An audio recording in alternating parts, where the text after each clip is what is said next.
Selamat sejahtera, nama saya Kamal. Nama saya Sharwish. Hari ini kami ingin memberitahu tentang thalassemia. Apakah thalassemia? Thalassemia adalah satu pembentukan sel darah merah yang tidak normal diwarisi daripada ibu bapa kepada anak-anak mereka sama ada lelaki atau perempuan. Sharwish, siapakah itu pembawa thalassemia?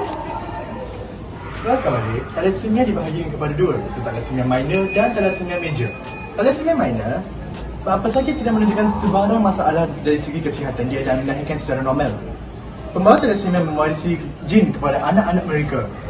Jika mak dengan ayah pembawa thalassemia, anak-anak yang thalassemia akan mendapat sebanyak 25% dalam setiap kehamilan.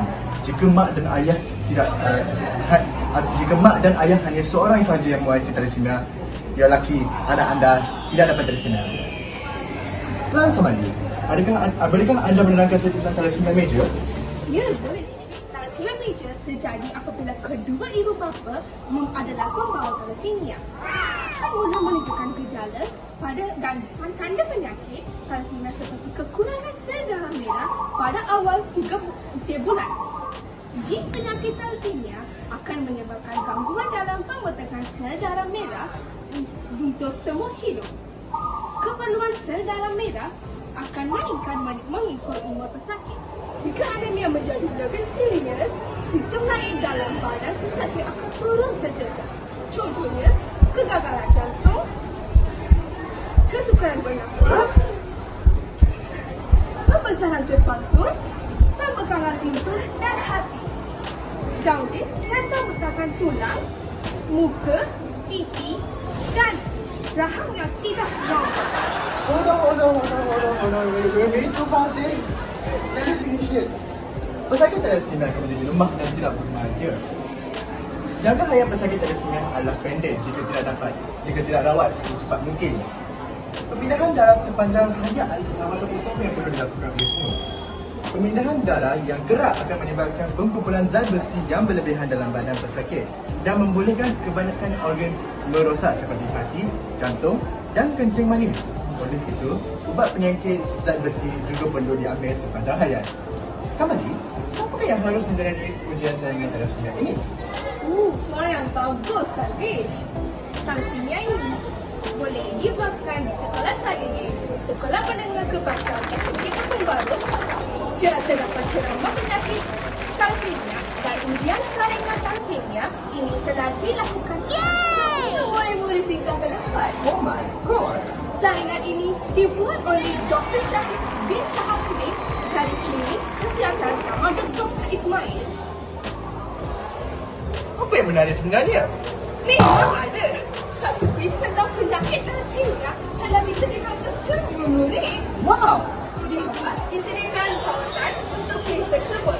Jangan lupa jawab kuis. Jangan lupa jawab. Sharwish, apakah proses dan tujuan untuk membuat saringan ujian thalassemia ini? Sangat hebat Kamali. Prosedur yang akan dilakukan adalah seperti yang berikut. Pihak Kementerian Kesihatan Malaysia akan datang ke sekolah ini dan akan memberikan penerangan tentang thalassemia kepada semua murid tingkatan 8.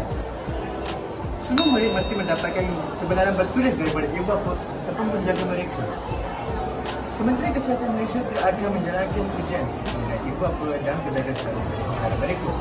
Jika diberi kebenaran, 1 mililiter adalah segi kecil yang akan diambil daripada badan kami untuk membuat ujian. Ujian lanjutan akan dijalankan kadar sampel darah yang disyarati thalassemia untuk tujuan pengusahaan. Kad saringan thalassemia akan diberikan kepada murid selepas keputusan ujian diperoleh. Agustus Kesihatan akan menyerahkan surat rujukan kepada murid yang kena pasti dan bagi menjalani kaunseling dan rawatan lanjut di klinik kesihatan. Kamali, adakah kebaikan membuat ujian kad saringan thalassemia? Ya, memang ada, Sharwish. Kebaikan membuat ujian saringan thalassemia. Ujian thalassemia hanya perlu dilakukan sekali hidup. Seorang pembawa thalassemia boleh memilih pasangan hidup bagi menjaga keturunannya. Risiko mendapat anak-anak yang mengidap penyakit thalassemia dapat dielakkan. Sharwish, adakah risiko membuat ujian saringan thalassemia? Risiko? Apa kau ni? Tak ada risiko semasa menjalankan ujian saringan thalassemia ini. Kamali, bagi kopi.